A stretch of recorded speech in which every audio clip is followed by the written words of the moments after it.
Assalamualaikum warahmatullahi wabarakatuh. Om Swastiastu, Namo Buddhaya, salam kebajikan. salam. Perkenalkan, kami dari tim Petronam. Saya Heri Karisma. Saya Heru Junarto. Berikut paparan hasil analisis study case kami. Tahun 2020 merupakan tahun yang berbeda dengan tahun sebelumnya. Adanya pandemi COVID-19 ini telah mengubah tatanan baru di dunia.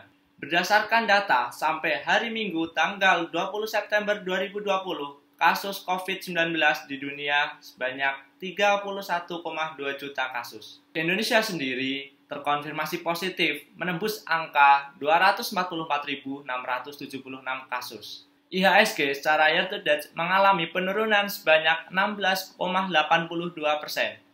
IHSG juga pernah 7 kali mengalami trading halt akibat penurunan 5% sepanjang tahun 2020. Adanya kebijakan WFH dan PSBB yang membuat orang-orang melakukan aktivitas dari rumah, membuat perusahaan sektor telekomunikasi, terutama TLKM, mendapat keuntungan karena bisnisnya yaitu kuota data internet. Selain itu, pemberian kuota gratis internet untuk belajar juga menambah nilai tambah perusahaan TLKM.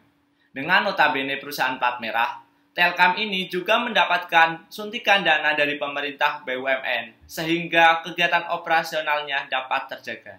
Pandemi COVID-19 juga menghantam perekonomian global maupun nasional.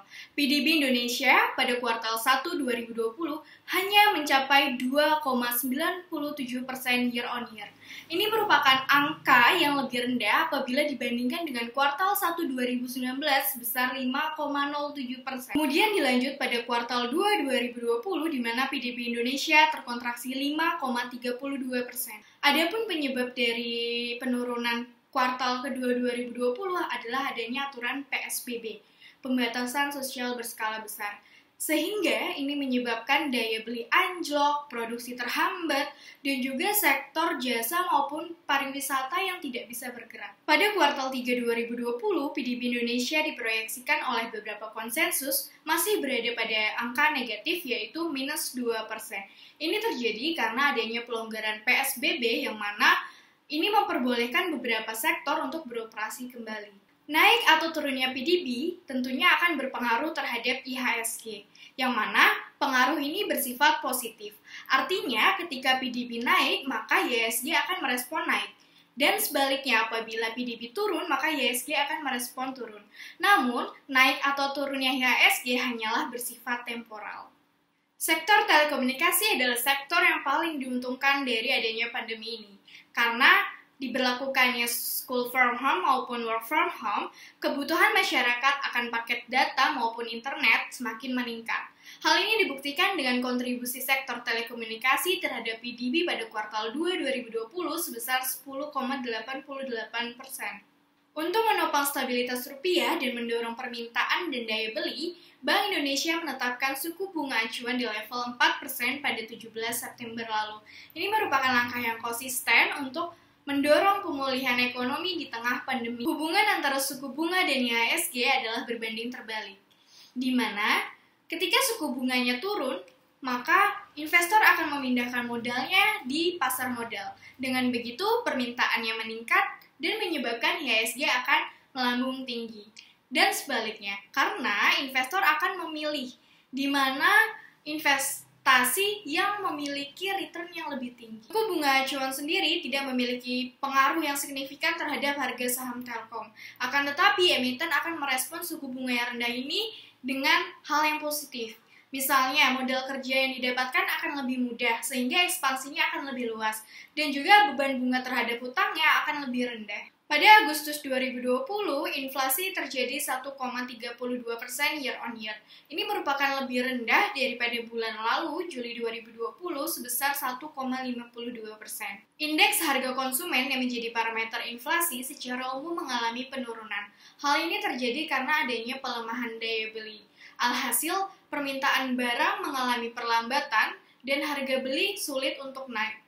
Data di samping menunjukkan andil inflasi menurut kelompok pengeluaran dari sektor informasi dan komunikasi, di mana data terlihat bahwa sektor ini menyumbang 0,03% inflasi.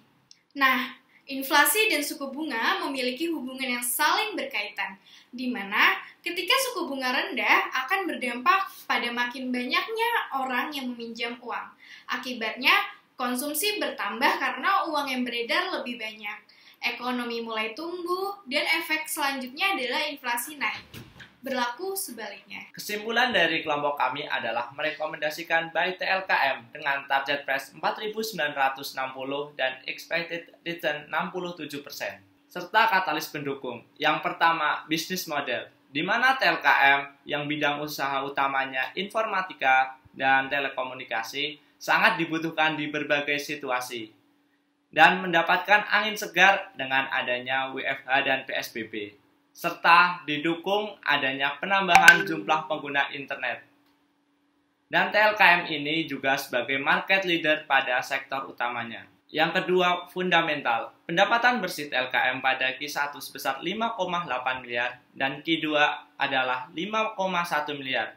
Meskipun menurun, pendapatan bersih secara year on year naik 5,6%. Dan angka utang TLKM selalu berada di bawah 1. Yang ketiga, valuasi. Valuasi TLKM sangat undervalue karena per perusahaan lebih rendah dari per industri. Sekian paparan hasil analisis study case kami. Bila ada kekurangan, kami mohon maaf. Wassalamualaikum warahmatullahi wabarakatuh.